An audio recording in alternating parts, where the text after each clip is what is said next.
Teman-teman rahimakumullah, berikutnya hidung mengkonsumsi apa saja, kayak gitu ya. Teman-teman rahimakumullah, apa yang dikonsumsi oleh hidung kita kayak gitu ya, itu dibedakan dua. Yang pertama, ada yang nampak, ada yang tidak nampak. Ini sekarang saya lagi duduk di sini nih, di ruangan ini kayak gitu. Hidung saya mengkonsumsi sesuatu ini yang tidak nampak. Apa itu? Udara. Udara itu kan nggak nampak kan teman-teman ya, itu dikonsumsi oleh hidung.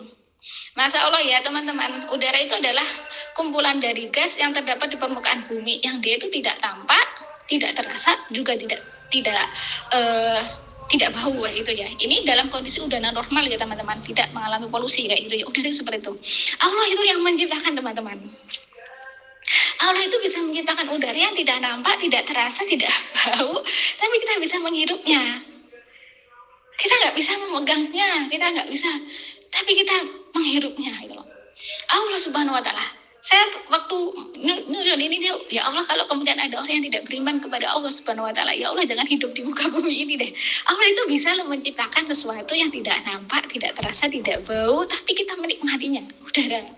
Kita menghirupnya kayak itu loh. Setiap hari dan gratis dari Allah Subhanahu wa taala, dan kuantitasnya, volumenya itu Allah jumlahnya nggak terhitung teman-teman. Kita tiap hari yang ngirup oksigen kayak gitu ya,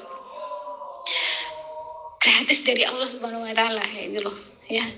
Jadi itu adalah satu yang yang dikonsumsi oleh manusia, nggak nampak, udara kayak gitu ya.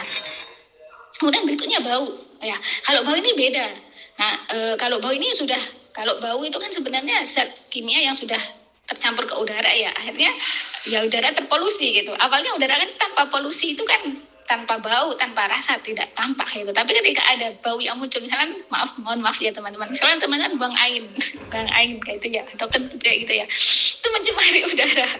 Akhirnya udara jadi bau, itu artinya malah jadi udaranya jadi bau kayak itu. Yang awalnya udara yang bersih tadi itu nggak bau, akhirnya ketika ada kentut itu malah ada baunya kayak gitu ya. Itu juga dikonsumsi oleh hidung kayak gitu ya. Itu. Terus kemudian berikutnya adalah ini yang nampak kayak gitu ya. Hidung juga mengkonsumsi sesuatu yang nampak kayak gitu. Apa itu? Misalkan asap.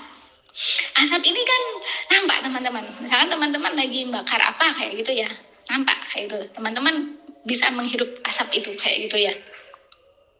Terus kemudian debu. Nah, debu ini juga terlihat ya itu. Misalnya teman-teman nih jalan di halaman kayak gitu ya, yang di situ tidak ada ubinnya, tidak ada aspalnya kayak gitu ya. Tapi tanah itu di musim kemarau kayak gini, teman-teman jalan aja bisa, debu itu bisa terbang kayak gitu ya, bisa terlihat kayak gitu ya.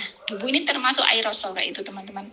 Partikel-partikel kecil yang ada di permukaan di udara kayak gitu ya, itu namanya aerosol. Salah satunya adalah debu, abu-abu, misalkan abu vulkanik, misalkan gunung meletus kayak gitu ya, itu juga bisa nampak kayak gitu ya, abu vulkaniknya kayak gitu ya, itu juga bisa loh terhidup oleh hidung kayak gitu ya. Itu adalah apa yang dikonsumsi oleh hidung yang nampak kayak gitu ya. Jadi ada juga air, uap air atau air kayak gitu ya. Misalkan kita lagi wudhu kayak gitu ya, atau lagi membersihkan hidung, menghirup air bisa kan sampai kemudian terkonsumsi masuk ke dalam kayak gitu ya. Itu adalah apa yang dikonsumsi oleh hidung. Jadi hidung itu bisa mengkonsumsi sesuatu yang nampak dan juga bisa mengkonsumsi sesuatu yang tidak nampak. Loh, ini loh teman-teman. Kalau hidung aja bisa mengkonsumsi sesuatu yang tidak nampak dan juga yang nampak, gitu loh. Nah kemudian kalau ada yang mengingkari adanya Tuhan gara-gara cuma Tuhan kok nggak terlihat, misalkan Allah Subhanahu wa taala saja nggak terlihat, kemudian nggak beriman, Masya Allah, ingatlah hidungmu kayak itu loh ya. Hidungmu itu loh menghirup sesuatu yang nggak nampak kayak itu ya, itu udara itu loh. Nah, kalau kemudian kita nggak beriman kepada Allah, ya Allah, kita harus menggunakan akal kita dengan benar-benar dan hati kita dengan benar kayak itu ya, sehingga kita bisa menemukan Allah Subhanahu wa taala kayak itu sebagai Al-Khaliq, pencipta kayak itu ya. Bukan kemudian dengan alasan nggak nampak kemudian nggak beriman kepada Allah Subhanahu wa taala. Padahal hidungnya aja menghirup sesuatu yang tidak nampak dan dia itu yakini kayak gitu loh ya. Ya Allah teman-teman, kita harus bersyukur kepada Allah Subhanahu wa taala, kita oleh Allah dimudahkan untuk beriman kepada Allah dan menganut agama ini, agama yang hak yaitu Islam. Teman-teman, kalau kita ketahui saudara-saudara kita yang di luar sana itu ya, di negara-negara barat kayak itu, misalkan kayak itu ya, mereka ada yang sampai ke langit Ya, sampai bisa memoto bulan, sampai bahkan ada yang pernah duduk di bulan mungkin ya, sudah jalan-jalan sampai keluar angkasa kayak gitu loh.